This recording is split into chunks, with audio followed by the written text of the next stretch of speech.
Today I'm going to show you the lower abdominal cuff, or the core feedback unit. This is by idass. Essentially it looks like a blood pressure cuff, and we use this to actually strengthen your lower abdominals, but at the beginning it starts off with maybe more of a coordination exercise for the lower abs. Now the problem is with a lot of lower abdominal exercises is people start too advanced. For example, like a gar hammer raise where they lift the hips up and they're hanging. They're actually using the hip flexors, or a standard straight leg raise. They're actually using the hip flexors, or their abdominals cannot stabilize the load from the extremities, i.e. the legs in this case.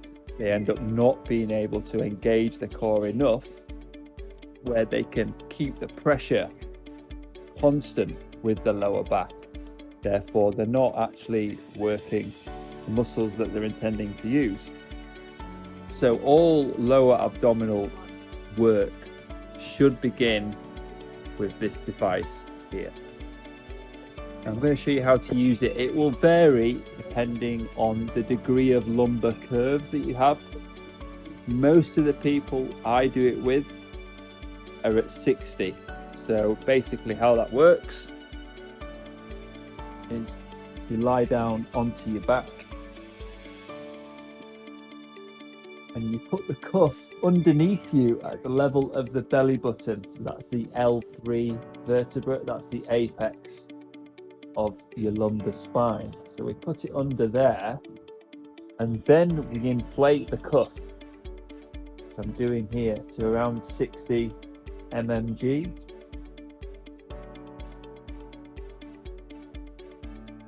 Pumping it to 60, and it's always plus 30.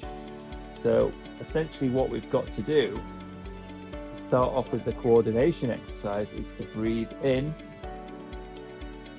fill the belly with air, and then draw your belly button into the spine. Inhale, and then exhale, draw your belly button into the spine. Inhale, exhale, draw your belly button in. So I'm actually able to stabilize and coordinate my external obliques and my transverse abdominis, and I'm able to keep the pressure on the cuff the same throughout. You're not going to be able to see this, but that's the name of the game. You've got to keep the pressure constant.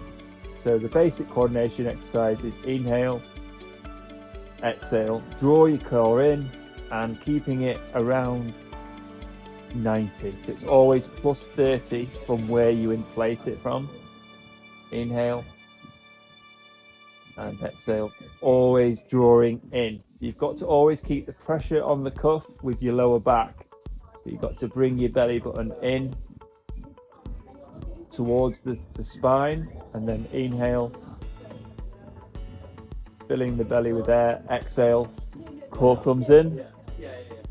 How much you can see that there, but you'll see inhale, exhale, core comes in, and I'm doing them two things together. I inhale, exhale, core comes in, and you won't see it, but I am keeping it around 90. Now to develop that exercise, the next stage from there is to draw your core in. Keep it drawn in like it is there, and you're going to essentially move from the hip, and you're going to move your foot up and down. Again, keeping it around 90. Now the needle will move. I'm looking at the screen here. The needle will move a bit, but you want to keep it to as close to 90 as possible.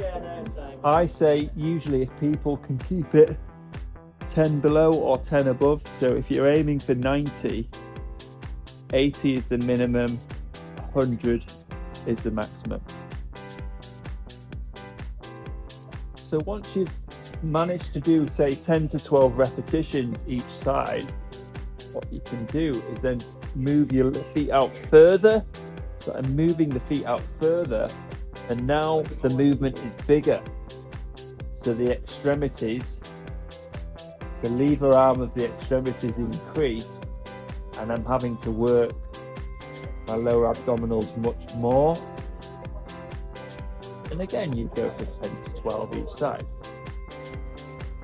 And over the weeks, you progress with that until you can do it with a straight leg. And then essentially you're bringing your legs up straight and back down.